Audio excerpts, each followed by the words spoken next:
नमस्कार दोस्तों एक बार फिर जरा पड़ोस की ओर झांक लें, जहां आज भी यही खबरें बहुतायत में प्रिंट मीडिया में, इलेक्ट्रॉनिक मीडिया में देखने को, सुनने को और पढ़ने को मिल जाती हैं कि लोग आटे के लिए, सिर्फ आटे के लिए लोग पंक्तिबद्ध खड़े रहते हैं और ये पंक्तियां जो हैं कई किलोमीटर तक कई बार फैल जाती हैं और कई बार ये भी होता है कि दंगे भी हो जाते हैं और दंगों में कुछ लोग मारे भी जाते हैं। तो ये एक बड़ी दुखद स्थिति है जहाँ कहीं भी मानवीयता है, मानवीय संवेदनाएं हैं, ह्यूमन सेंसिटिविटीज हैं, वहाँ पर ऐसी चीज़ें अगर होती हैं और हम लोग मजबूर हैं कि हम लोग खामोशी से इनको देखते रहें, इन चीज़ों को कुछ भी कर ना पाएं, तो बड़ी तकलीफ होती है। बहरहाल आज मैं थोड़ा सा और आपको पीछे की ओर ले चलता हूं कि इस मुल्क के मुकद्दर में कर्जों की भरमार सदा रही है। जब भारत पाक विभाजन हुआ था तो जिन्ना साहब पहले गवर्नर जनरल बने तो उनको पता चला कि भाई ये तो जो सरकारी खजाना है वो तो खाली है, इसमें तो ये 14 अगस्त को मुल्क बना है और आगामी 1 सितंबर को देने के लिए सैलरीज का भी खाता नहीं है। बड़ी एक अजीब फिक्र वाली सिचुएशन हो गई और उन्होंने कहा कि इसका क्या इलाज किया जाए। पूछा एक्सपर्ट से, उन्होंने कहा जी फिलहाल तो आपको किसी से मदद ही लेनी पड़ेगी और कोई चारा नहीं है।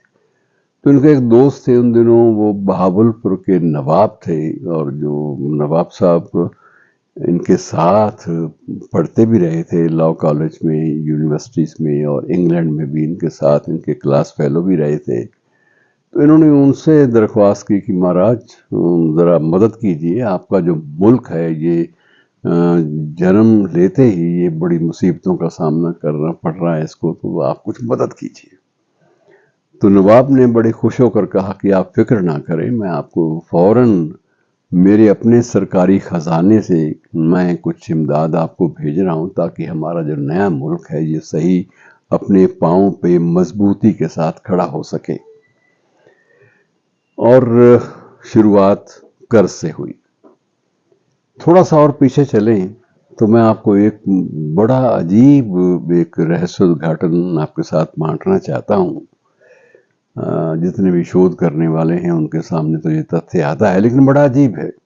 अजीब तथ्य ये है कि 1947 में ही, मिड 1947 में, मध्य में, आधा पाक पंजाब एक ही हिंदू व्यापारी का कर्जदार था।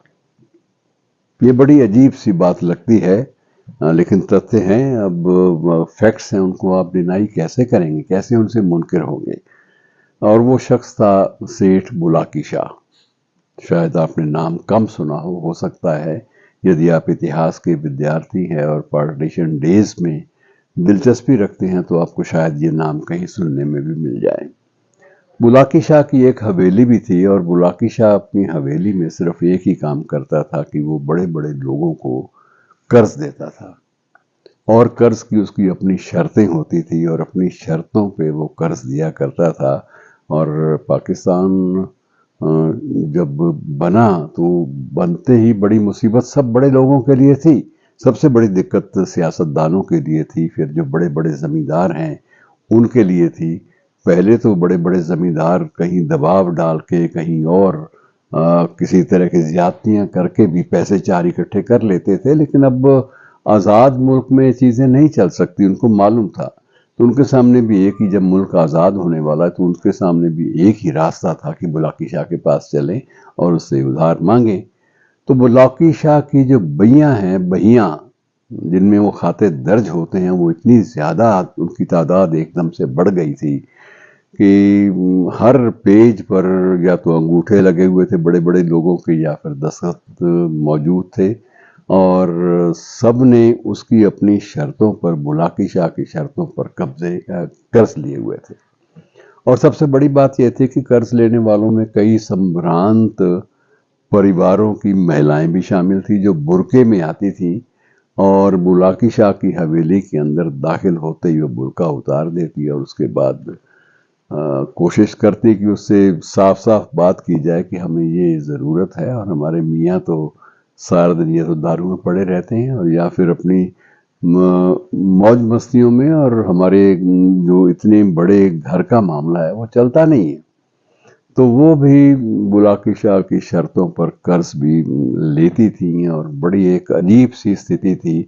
और मित्रों, इस स्थिति का नतीजा क्या निकला वो बड़ा खतरनाक था। वो खतरनाक नतीजा ये था कि लाहौर में सबसे ज्यादा खूनी दंगे उसी इलाके में हुए जिस इलाके में सेठ बुलाकी शाह की हवेली थी।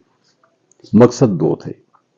एक मकसद ये था कि वहाँ एक बाजार है, नाम है गुमटी बाजार, गुमटी। तो गुमटी बाजार में वो हवेली थी और वहाँ सबसे ज्यादा दंगे हुए। दो मकसद थे दंगाइयों के। एक तो ये कि इस इलाके में सभी जो ज्यादा बहुमत है वो हिंदुओं का है और उन पर लूटमार की जानी चाहिए। और दूसरा सबसे बड़ी बात यह थी कि उनको लगता था कि बुलाकी शाह की बहियां, अगर किसी तरह से इन बहियों को फाड़ दिया जाए, नष्ट कर दिया जाए, बुलाकी शाह का खानदान खत्म हो जाए, तो हमारी पौबारा, हमारे कर्जों की कोई भी गवाही देने वाला नहीं होगा और कर्जों का कोई भी रिकॉर्ड नहीं रहेगा। तो सारे दंगाइयों का, जिनमें बहुत सारे जो दंगाई थे वो पेड भी थे, बड़े बड़े लोगों ने चार पैसे देकर भी उनको, हथियार देकर भी भेजा था कि उसकी बहियों को खत्म करो जैसे भी हो सके, और उसके खानदान का भी खात्मा कर दो।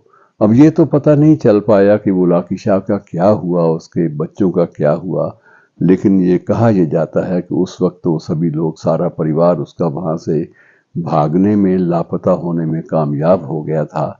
लेकिन दंगाइयों ने जहां जहां बहियां उनको मिली, वो उन गोदामों तक तो नहीं पहुंच पाए जिन गोदामों में बहियां लोहे की तिजोरियों में भी बंद होती थी। लेकिन जो मोटे तौर पर जो उनको बहियां मिली, उन सारी बहियों को पेज जो है वो फाड़ दिए गए और उनको उन्हीं नालियों में फेंक दिया गया जिन नालियों में खून की, पानी की जगह खून पहले ही सारा तरफ पसरा हुआ था, सारा फैला हुआ था। तो ये अभी भी इस बारे में चर्चाएं चलती हैं और उस ऐतिहासिक हवेली के साथ बहुत सारी बातें जुड़ी हुई हैं। सबसे बड़ी बात तो यह है कि उसी गुमटी बाजार में ही अमृता प्रीतम का मकान भी था। हमारी अमृता अमृता प्रीतम बहुत बड़ी जो अंतर्राष्ट्रीय ख्याति की लेखक, जिन पर आज भी हमारी छाती जो है वो भी चौड़ी हो जाती है और उनको हम खिराज अकीदत पेश करना भूलते नहीं हैं, उनका मकान भी था। और अमृता ने खिड़की से सारा नज़ारा देखा, खून की नदियां बहती हुई। तब उनको लगा था कि इस मुल्क में मैं एक दिन भी नहीं काट पाऊंगी। और वही अमृता जो चंद दिन पहले तक ये कस्में उठा रही थी कि मैं लाहौर नहीं छोड़ूंगी, लाहौर तो मेरी रूह है, मेरी यहाँ रूह बसती है, मेरी आत्मा बसती है।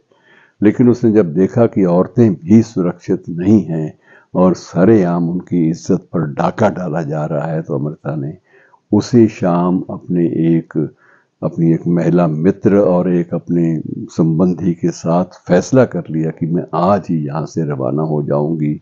और उसने पहली ट्रेन, भीड़ भाड़ वाली पहली ट्रेन पकड़ी दिल्ली के लिए, उसमें सवार हो गई। उसी ट्रेन में बैठे बैठे उसने एक फटे हुए कागज पर एक मामूली से पेन से या कलम से या किसी भी चीज से वो नज्म लिखी जो इतिहास के पन्नों में दर्ज हो गई कि आज आखा वारस शानू कि तो कब्रां विचों बोल, आज ओस किताबे इश्क दा कोई अगला वर्का फूल। तो दोस्तों, ये बहुत सारी बातें जुड़ गई हैं, इनको ज्यादा लंबा खींचना भी कोई बहुत ज्यादा अच्छी बात नहीं मानी जाएगी। शुक्रिया फिलहाल इतने के लिए ही। शुक्रिया।